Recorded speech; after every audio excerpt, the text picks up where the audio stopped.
मालदीव ने कर दी बहुत बड़ी गलती। मालदीव को भुगतना पड़ेगा इस गलती का खामियाजा। अगले 20 सालों में मालदीव को अपनी इस गलती की वजह से गंवाना पड़ सकता है अपना वजूद। भारत से पंगा लेकर मालदीव ने अपने ही पैरों पर मार ली है कुल्हाड़ी। नमस्कार दोस्तों, आज की इस वीडियो में हम जानेंगे कि आखिर मालदीव ने ऐसा क्या कर दिया है जिसके बदले भारत ने कड़ा रुख अपनाते हुए मालदीव के खिलाफ एक स्ट्रिक्ट एक्शन ले लिया है। दोस्तों, भारत का डोमिनेशन फिलहाल दुनिया के बाकी पावरफुल कंट्रीज पर तेजी से बढ़ता जा रहा है। भारत लगभग हर सेक्टर में लगातार ग्रोथ कर रहा है। ऐसे में ज्यादातर कंट्रीज भारत के साथ अपने पहले से कायम किए गए रिलेशंस को और मजबूत करने में लगे हुए हैं। लेकिन फिर भी कुछ कंट्रीज ऐसी हैं जो भारत के खिलाफ खराब रवैये से बाज नहीं आती। इनमें पाकिस्तान और चीन मुख्य रूप से शामिल हैं और पिछले कुछ महीनों से इसी कड़ी में मालदीव का नाम भी शामिल हो गया है। फिलहाल कुछ दिनों पहले आई एक खबर के अनुसार मालदीव ने एक और ऐसी गलती कर दी है जिसके कारण अब वहां की आम जनता को नुकसान झेलना पड़ सकता है। आखिर मालदीव ने ऐसा क्या कर दिया जिससे उसे नुकसान झेलना पड़ेगा? चलिए आज की इस वीडियो के माध्यम से यही जानते हैं। लेकिन दोस्तों, वीडियो में आगे बढ़ने से पहले आपने अगर हमारे चैनल को सब्सक्राइब नहीं किया तो कृपया इसे सब्सक्राइब करें ताकि हम ऐसी इंफॉर्मेटिव वीडियोस बनाते रहें और ये वीडियो आपको समय पर मिलती रहे। तो चलिए बिना देरी किए आगे बढ़ते हैं। दोस्तों, खबर आ रही है कि मालदीव ने एक ऐसी गलती कर दी है जिसका खामियाजा मालदीव की जनता को भुगतना पड़ सकता है। दरअसल ये बात पूरी दुनिया अच्छी तरह से जानती है कि मालदीव फूड इंपोर्ट के लिए मुख्य रूप से भारत पर ही डिपेंडेंट है। चावल, आटा, मसाले, फल, सब्जियां, चीनी सहित पोल्ट्री प्रोडक्ट्स तथा अन्य प्रोडक्ट्स मालदीव को भारत एक्सपोर्ट करता है। लेकिन अभी एक ऐसी खबर आ रही है जिसके अनुसार भारत ने मालदीव को पोटैटो एक्सपोर्ट पर रोक लगा दी है। भारत से काफी अधिक मात्रा में पोटैटो मालदीव में एक्सपोर्ट होता है और ऐसे में पोटैटो के एक्सपोर्ट पर रोक लगाने से जाहिर सी बात है कि मालदीव की इकोनॉमी पर बहुत बुरा असर पड़ेगा। दूसरी ओर मालदीव ने पिछले कुछ महीनों से दुनिया के सामने चीन का दामन थाम कर यह इंडिकेट किया है कि वो भारत के दुश्मन चीन के साथ है। लेकिन आपको बता दें कि पोटैटो की कमी की भरपाई मालदीव के लिए चीन भी नहीं कर पाएगा। जी हां, दरअसल सबसे बड़ा कारण यह है कि मालदीव से चीन के बीच की दूरी के कारण किसी भी प्रोडक्ट का ट्रांसपोर्टेशन कॉस्ट काफी अधिक हो जाएगा, जिससे मालदीव की इकोनॉमी और भी ज्यादा डगमगा जाएगी। वहीं भारत ने मालदीव के पोटैटो एक्सपोर्ट को रोककर उसकी जगह बांग्लादेश के लिए फूड इंपोर्ट के रास्ते खोल दिए हैं, जिस पर भारत ने कुछ समय पहले से रिस्ट्रिक्शन लगा रखे थे। यानी कि अब मालदीव के बजाय पोटैटो का एक्सपोर्ट भारत बांग्लादेश में करेगा।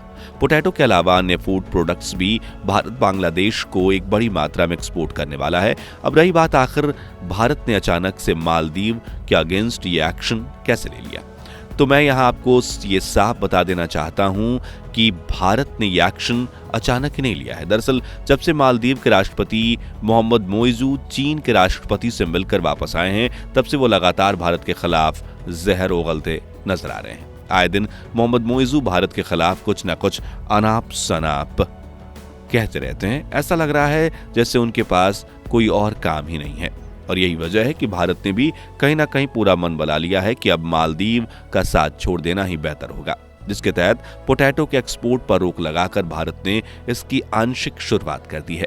दूसरी ओर मोहम्मद मोइजू को इस बात की भनक लग गई है कि भारत अब उसका साथ छोड़ने के मूड में है, क्योंकि भारत ने कुछ समय पहले मालदीव में कुछ प्रोडक्ट्स को सेटअप करने का सोचा था। इसके साथ ही भारत की एक कंपनी ताज एक्सोटिका रिजॉर्ट्स मालदीव में एक बड़े फ्लोटिंग सोलर पार्क का सेटअप करने वाली थी। लेकिन अब यह सेटअप मालदीव के बदलते सुर को देखकर मालदीव के बजाय इसे यूएई, फ्रांस और लक्षद्वीप में सेट करने की योजना बनाई जा रही है। अभी हाल ही में मोदी जी के लक्षद्वीप जाने पर मालदीव के कुछ नेताओं ने भी अमर्यादित टिप्पणी की थी, जिसके बाद भारत की जनता ने मालदीव को सबक सिखाते हुए मालदीव में किए हुए अपने होटल बुकिंग्स और फ्लाइट बुकिंग्स कैंसिल कर दिए थे। दोस्तों, खबर ऐसी भी आ रही है कि भारत मालदीव को टक्कर देने के लिए लक्षद्वीप को टूरिस्ट सेक्टर बनाने का प्लान कर रहा है और जाहिर सी बात है कि किसी भी टूरिस्ट सेक्टर को अच्छा बनाने के लिए बिजली का बहुत अहम योगदान होता है। भारत ऐसा करने में सक्षम भी है और उम्मीद है कि भारत के ताज एक्सोटिका का रिजॉर्ट्स अपने फ्लोटिंग सोलर पार्क का सेटअप लक्षद्वीप में ही करेगी। रही बात पोटैटो एक्सपोर्ट को, तो लगभग सभी देशों में पोटैटो की रिक्वायरमेंट है और भारत पोटैटो प्रोड्यूस करने के मामले में पिछले कुछ सालों के मुकाबले बेहद बेहतर तरीके से पोटैटो प्रोड्यूस कर रहा है और भारत ने लगभग सभी अरब कंट्रीज के साथ FTA यानी कि फ्री ट्रेड एग्रीमेंट साइन किया है। सिर्फ कुछ कंट्रीज ही ऐसी हैं जिसके साथ भारत ने FTA साइन नहीं किया है। एक रिपोर्ट के अकॉर्डिंग भारत लगभग 54 कंट्रीज के साथ FTA साइन कर चुका है, जिसके तहत इन सभी देशों में भारत का एक्सपोर्ट लगातार बढ़ता ही जा रहा है।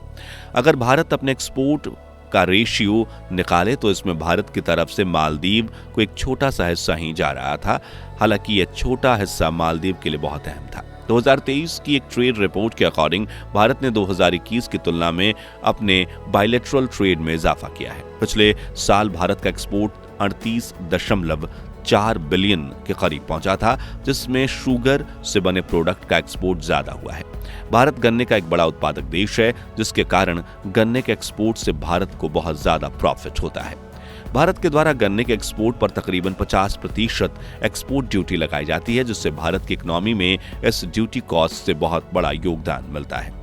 दोस्तों, भारत की इस मजबूत स्थिति को देखते हुए मालदीव ने चीन के साथ हाथ मिलाकर बहुत बड़ी गलती कर दी है और इसका अंजाम उसे आने वाले कुछ समय में भुगतना पड़ेगा। एक रिपोर्ट के अकॉर्डिंग 2050 तक मालदीव का 70% हिस्सा पानी में डूब जाएगा, यानी केवल 30% मालदीव के आइलैंड्स ही बचेंगे और ऐसे में उसकी वैल्यू और भी ज्यादा बढ़ जाएगी। मालदीव को फिलहाल यह समझ नहीं आ रहा है कि चीन उसे धीरे धीरे अपने ही शिकंजे में कस रहा है, ताकि 2050 तक मालदीव की सहायता करके उसे कर्जदार बना दिया जाए।